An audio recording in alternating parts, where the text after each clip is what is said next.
Joining us more now is Samuel Garrett from the US Study Centre, who is in Washington, DC. Samuel, terrific to have you with us here. First, just describe the event, the inauguration, and the mood there in Washington. Well, thanks very much for having me on, Andrew. And yeah, it's certainly been a very interesting time in Washington. Washington's a heavily Democratic city. In last year's presidential election, Donald Trump just got 6.2% of the entire vote in the city. That's a heavily Democrat city and not typically used to swinging in behind Donald Trump. But we have seen hundreds of thousands of his supporters descend on the city in recent days. They've sort of brought a real vibe of excitement and anticipation for his inauguration. And we did see the ceremony earlier today. It did take place indoors because of very cold weather here, but it was really a more optimistic speech that he gave in his inaugural address compared to 2017, where he spoke about themes of sort of darkness and American carnage visiting on the United States, whereas this speech, he proclaimed a golden era had begun in the United States, according to him. And yet he still included all sorts of pointed attacks on the outgoing Biden administration as well. So a sort of classic mix of different themes in his speech that we saw earlier today.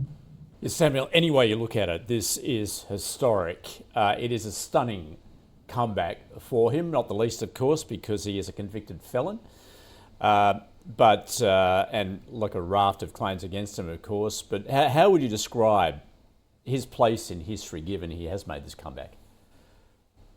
Well, one of the clearest, indicators of that comeback is that he's now the 47th president of the United States and only the second to have served a non-consecutive term. The last person to have that sort of a comeback and be evicted from the White House and win a second term was Grover Cleveland, who won a second term back in 1892. So this is an exceptionally rare event to see at the presidential level in the United States.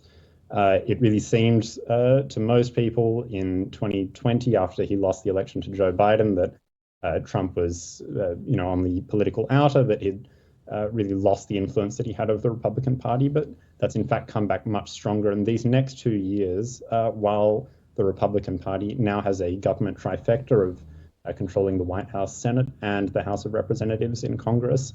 There's a real opportunity for Trump to shape his future legacy, and it depends what sort of policies he's able to enact in those next couple of years before the next midterm elections in 2026 as to what his ultimate place in history will really be.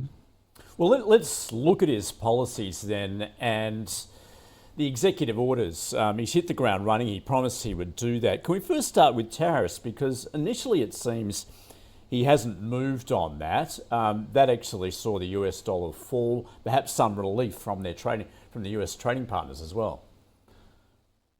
So we have seen sort of some mixed signals on those tariffs and exactly to what extent he's going to implement those, the different sizes of threatened tariffs, and a lot of speculation that a lot of these tariff plans are really ultimately a negotiating chip and a bargaining tool for him in international negotiations to be able to threaten countries, including close US allies such as Canada, with very high tariffs. So Trump, in just a couple of minutes, will actually be taking the stage in Washington, D.C. at the Capital One Arena, where there's up to 20,000 of his supporters have gathered to see him give a speech. And it's expected that he'll start signing the first of those executive orders. And we'll have to wait and see whether those tariffs and other economic measures are some of the key things that he implements straight away.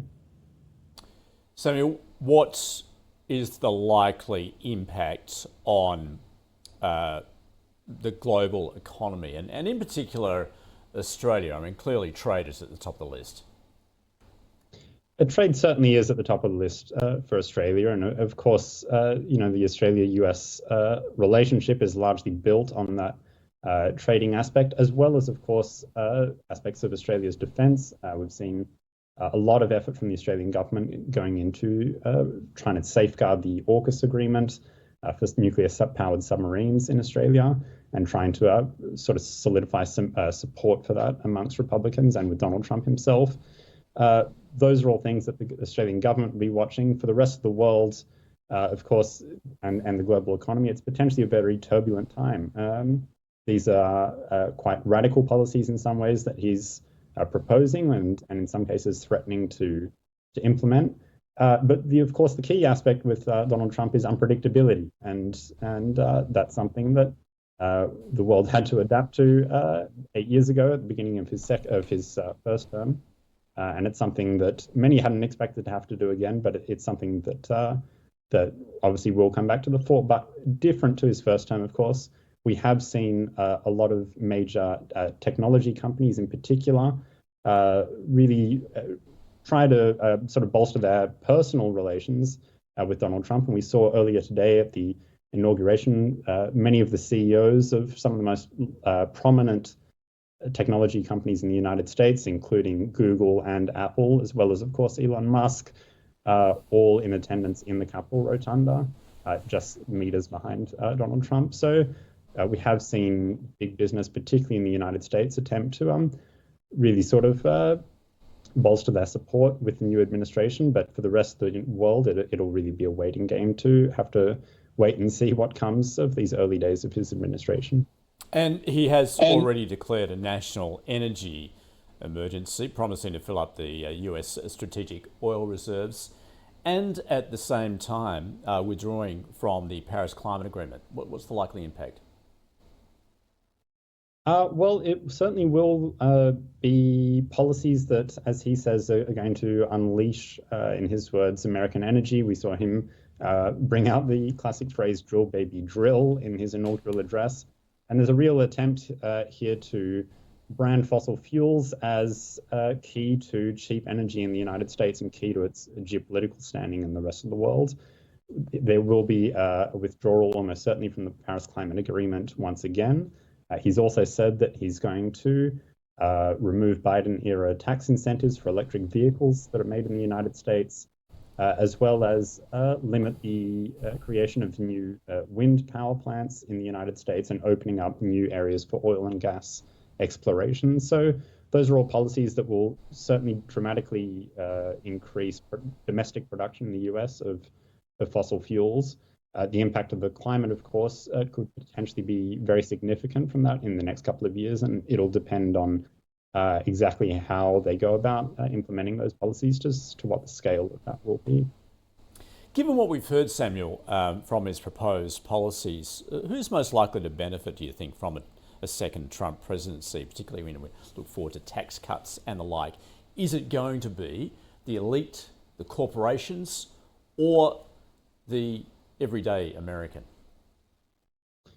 Well, we have seen that at least expectations among everyday Americans are very, very high.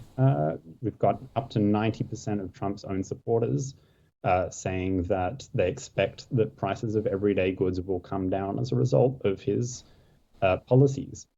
Whether or not that's actually going to happen, we obviously don't know, but certainly things such as these major tax cuts, following up on the major tax cuts that he passed in 2017, primarily benefited larger corporations and people on high incomes.